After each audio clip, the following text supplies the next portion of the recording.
Bismillah. Assalamualaikum warahmatullahi wabarakatuh. Alhamdulillah, hari ini kita diberikan kesehatan, kesempatan sehingga bisa melanjutkan pembelajaran kita. Dan kita masih di bab 4 ya. Jangan lupa sebelum belajar kita berdoa, mohon untuk diberikan pemahaman oleh Allah Subhanahu wa taala. Baik. Untuk hari ini kita masih melanjutkan pembelajaran kita di bab pengawetan bahan pangan. Ya, kita masuk di metode pengawetan.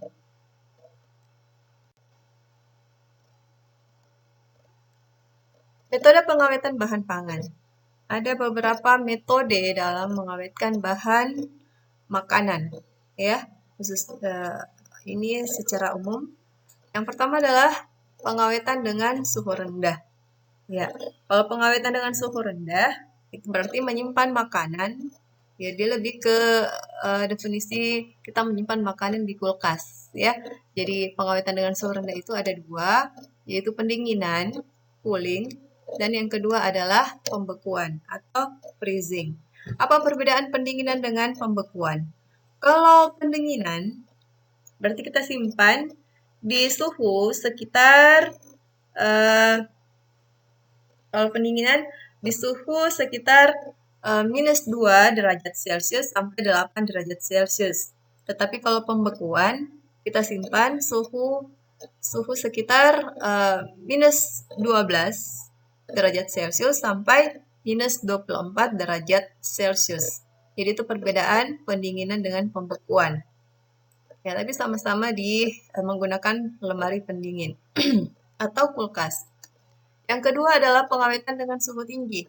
Nah, berbicara tentang pengawetan dengan suhu tinggi, berarti kita menggunakan panas, ya. Kita menggunakan panas. Apa yang perlu diperhatikan dalam pengawetan dengan suhu tinggi atau pemberian panas? Yang pertama adalah jumlah panas yang diberikan harus cukup untuk mematikan mikroba pembusuk dan mikroba patogen. Jadi mikroba pembusuk dan mikroba-mikroba yang merugikan. Jadi kita harus memperhatikan ini jumlah panas yang diberikan, ya. Kemudian yang kedua, jumlah panas yang digunakan tidak boleh menyebabkan penurunan gizi dan cita rasa makanan. Ya, tapi biasanya kalau dengan suhu tinggi pemanasan, ya biasanya memang mengurangi gizi, ya. Jadi kalau suhu tinggi itu kita yang sering kita gunakan ya dalam kehidupan sehari-hari itu kita kenal dengan contohnya yang kita lakukan dalam kehidupan sehari-hari adalah memasak, ya, merebus, menggoreng, dan seterusnya. Itu menggunakan suhu tinggi.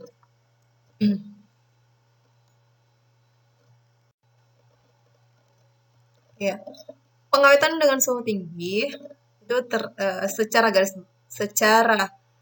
kelompok besarnya itu dibagi menjadi dua, yaitu sterilisasi dan pasteurisasi. Tapi kita bagi dalam 4 bagian, ya. Dari 2 bagian besar tadi kita bagi dalam 4 bagian. Yang pertama adalah sterilisasi pengolahan. Nah, sterilisasi pengolahan di sini bertujuan untuk membebaskan bahan dari semua mikroba. Ya, suhu yang digunakan pada saat sterilisasi itu suhu tinggi, suhunya sekitar 120 derajat Celcius, dan waktu yang digunakan menggunakan suhu itu adalah hanya selama 15 menit. Jadi 120 derajat Celcius selama 15 menit. Ya, contoh-contohnya misalnya kalau untuk sterilisasi pengolahan, ya, kita masukkan ke dalam suhu panas tinggi.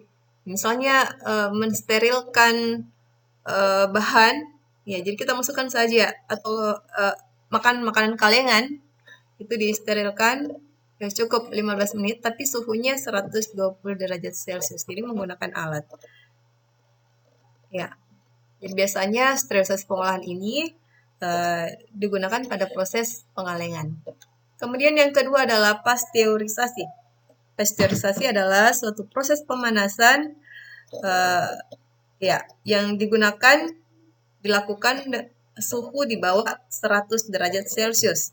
Tujuannya untuk mengurangi populasi mikroorganisme pembusuk, sehingga bahan pangan yang dipasteurisasi tersebut akan mempunyai daya awet beberapa hari. Contohnya, produk sari buah, ya, apalagi, ya pokoknya yang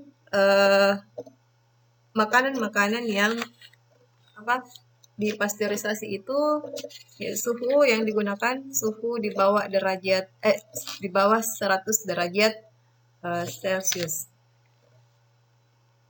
Ya.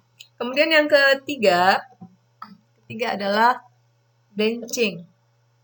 Benching adalah pemanasan pendahuluan. Ya, jadi biasa dilakukan terhadap buah-buahan dan sayur-sayuran. Ya, tujuannya untuk inaktifkan enzim-enzim di dalam bahan pangan. Ya, kan kalau sayuran, buah-buahan itu ada kita kenal dengan enzim katalase. Ya, ini mungkin lebih dijelaskan oleh ke biologi ya. Ya. Kemudian suhu yang digunakan juga kurang dari 100 derajat Celcius. Ya, tapi perbedaannya tadi dengan pasteurisasi, kalau blanching itu sekedar mencelup. Jadi misalnya kita memasak, kita mau buat apa lagi namanya nih? Ya sayur, pecal ya. Misalnya kita mau buat pecal, itu sayurnya kan harus dia tidak dimasak ini ya. Kita didihkan dulu air, kemudian kita masukkan sayur, tunggu beberapa menit saja baru kita angkat sayurnya. Ini proses blanching namanya. Ya. Dan yang keempat adalah sterilisasi produk secara sinambung atau proses aseptis. Jadi ini juga menggunakan temperatur tinggi. Suhu yang digunakan antara 130 sampai 140 derajat Celcius. Contohnya itu ya yang menggunakan high temperatur, misalnya UHT, ya, susu ultra yang menggunakan UHT di ultra high temperatur. Nah itu menggunakan suhu antara 130 sampai 145 derajat Celcius. Tapi hanya beberapa detik saja. Ya, kalau tadi sterilisasi pengolahan sekitar 15 menit, tapi kalau sterilisasi produk hanya hitungan detik saja. Jadi tidak sampai 1 menit. Kita sudah ambil, ya kita sudah angkat. Nah, ini sterilisasi produk. Ya, biasanya menggunakan alat. Sekarang kita masuk ke jenis pengawetan yang berikutnya. Jadi ada suhu rendah, suhu tinggi, kemudian yang ketiga adalah pengawetan dengan pengeringan. Nah, ini yang sering kita lakukan di masyarakat ya, pengeringan. Apa itu pengeringan? Pengeringan adalah suatu metode untuk mengeluarkan atau menghilangkan sebagian air dari suatu bahan dengan cara menguapkan air tersebut dengan menggunakan energi panas. Jadi tujuannya adalah menghilangkan air. Dan kalau kita mengeringkan itu berarti air itu menguap ya. Ya, perhatikan kalau kita menjemur pakaian atau kita menjemur apa saja, ya itu uap air akan menguap sehingga yang kita keringkan itu kering. Ini tentunya dengan menggunakan pokoknya seperti itu ya, mengeringkan. Berarti kemudian faktor-faktor yang mempengaruhi pengeringan antara lain adalah luas permukaan bahan, kemudian suhu pengeringan, aliran udara, dan tekanan uap di udara. Ya, ini ya, luas permukaan bahan. Kalau semakin luas berarti semakin cepat kering, begitu kira-kira. Suhu pengeringan, semakin tinggi suhunya maka semakin cepat kering. Ya, dan seterusnya. Kemudian pengeringan dapat dilakukan dengan tadi ya. Yang pertama adalah menggunakan alat pengering, dikenal dengan artificial dryer, dan yang kedua adalah penjemuran dengan menggunakan sinar matahari, dikenal dengan sun drying. Jadi ada dua ya, bisa menggunakan alat pengering dan bisa juga menggunakan secara alamiah sinar matahari. Ya, ini istilahnya artificial dryer dan sun drying. Selanjutnya kita masuk ke poin keempat, yaitu pengawetan dengan bahan kimia. Nah, kalau bahan kimia berarti kita memberikan bahan tertentu ya, bahan kimia. Apa-apa saja? Yang pertama adalah pemberian asam. Kalau asam ini sering kita lakukan juga dalam kehidupan sehari-hari. Jadi misalnya pada saat masak ikan, itu kita beri asam. Dan ini tujuannya juga untuk mengawetkan. Kemudian pemberian gula dan garam. Kalau asam tadi yang alamiah itu asam, belimbing, apalagi jeruk nipis. Nah itu. Kemudian kalau pemberian gula dan garam ini juga secara alamiah, istilahnya bukan di pengawet bahan, bukan di bahan kimia yang berbahaya pemberian gula dan garam, ya. Jadi misalnya apa ya? Biasa kita buat apa yang pakai? Ya itu tadi manisan ya. Kalau kita pakai manisan asinan, nah ini pakai gula dan garam. Kemudian pemberian benzoat. Nah ini sudah bahan kimia ya yang dibuat ya. Kalau tadi kan alami ya. Kalau ini yang dibuat asam benzoat. Jenisnya yang lain adalah natrium benzoat dan seterusnya. Coba kita perhatikan. Tapi ini tidak terlalu berbahaya untuk tubuh. Kemudian pemberian asam sorbat juga demikian. Ya, asam sorbat itu bisa mencegah pertumbuhan kapang dan bakteri. Kemudian yang kelima adalah pemberian sulfur dioksida atau SO2, sama juga ya. Dan yang terakhir adalah antioksidan. Ya, jadi misalnya antioksidan yang sering digunakan itu tokoferol atau vitamin E.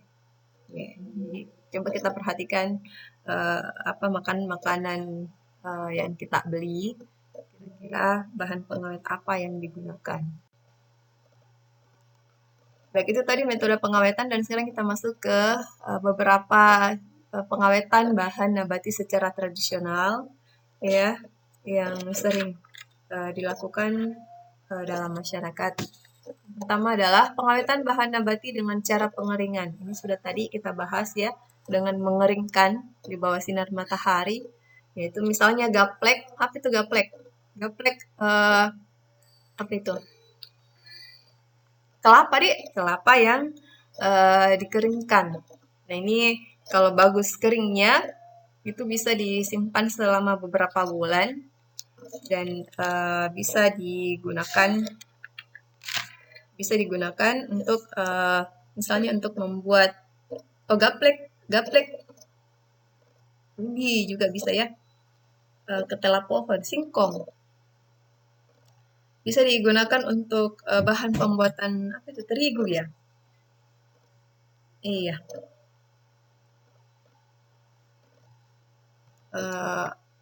Kemudian yang kedua, pengawetan bahan nabati dengan cara dibuat manisan kering. Ya kalau manisan kering mungkin sering kita buat. Jadi caranya yaitu buah disiram dengan larutan gula kental dan ditaburi gula pasir lalu dikeringkan. Contoh manisan kering itu buah kelapa. Kalau buah kelapa caranya dimasak dulu. Jadi kelapanya, dagingnya itu dimasukkan dulu di air mendidih, ya. Itu selama 3 kali proses seperti itu, baru kemudian ditiriskan, kemudian ditaburkan gula pasir, ya. Kalau mau kasih pewarna bisa, kemudian dikasih garam sedikit. diaduk di wajan, lalu dengan api kecil, kemudian diangkat. Biarkan kering baru diangkat. Ini salah satu contoh uh, pengawetan bahan nabati dengan cara dibuat manisan kering. Ya. Kalau manisan, apa bedanya manisan kering dengan manisan basah? Kalau manisan kering disiram dengan larutan gula.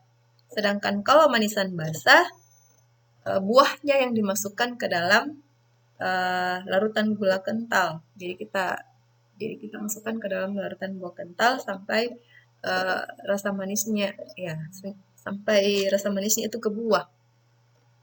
Ya, jadi beda di. Dan yang ketiga adalah pengawetan bahan nabati dengan cara dibuat asinan. Iya, asinan. Siapa yang sering buat asinan? Caranya bagaimana? Dengan memberi garam pada bahan makanan untuk mencegah kerusakan makanan akibat mikrobiologi. Contohnya kacang asin. Misal kacang itu yang kita kelupas kulitnya, biasa dibikin ya, kacang yang tanpa kulit. Seperti itu.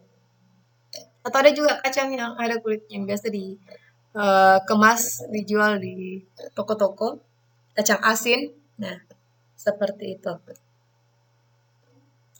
Baik, untuk hari ini hanya ini dulu yang kita bisa bahas, ya, metode pengawetan dan beberapa cara pengawetan bahan nabati secara tradisional.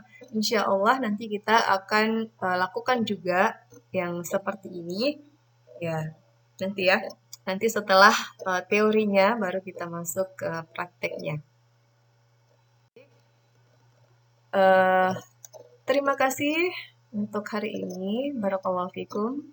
Kita tutup. Assalamualaikum warahmatullahi wabarakatuh.